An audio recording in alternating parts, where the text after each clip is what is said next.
My name is James Bamba, and I'm doing my presentation for a project for our class 5332.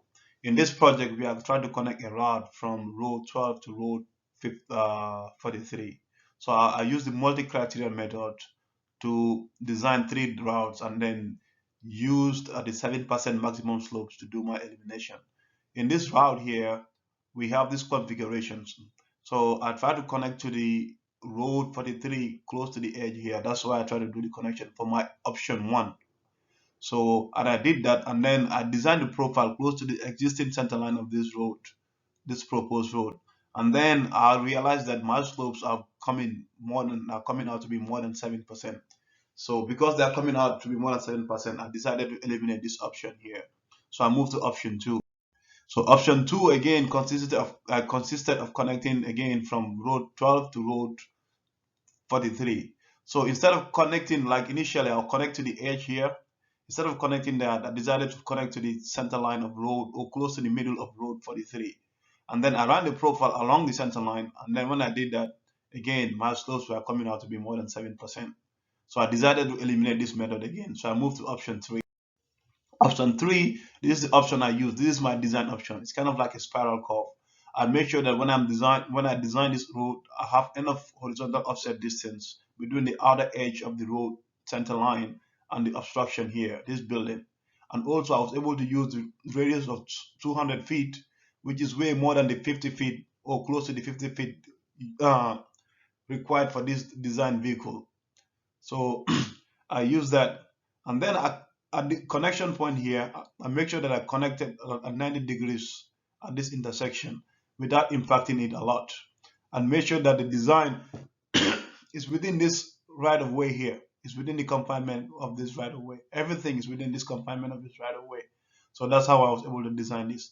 The key thing about this is because I was able to meet the maximum 7% slope. That's why I choose this option.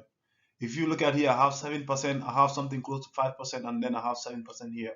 So I was able to meet the maximum requirement. So this is option I'm going to go with, and this is the proposed option for this project.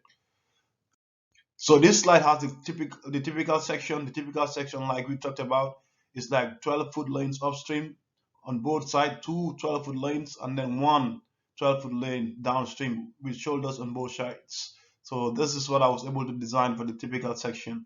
And then around this station 2410 to 2950, I was able to super elevate the road so that I can minimize the fill. These are the cross sections here.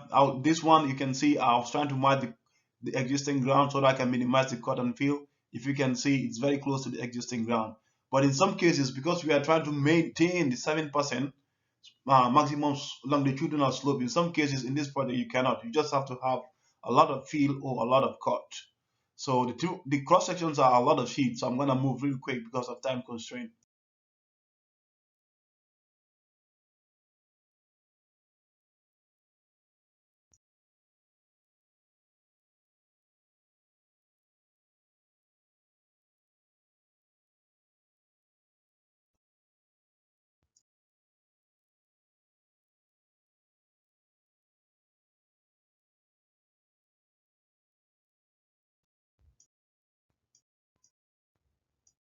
Okay, the mass hall diagram is okay.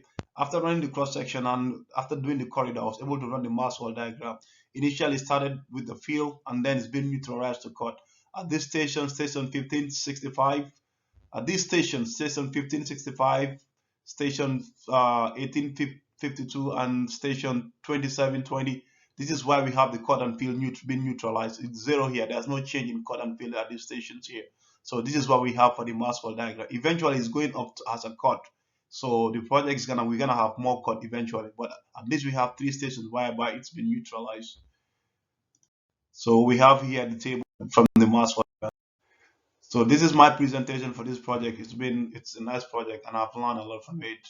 So again, my option three is the one I'm proposing with because I was able to make the maximum 7% longitudinal slope along the center line of the road. Thank you and you have a good day, Professor.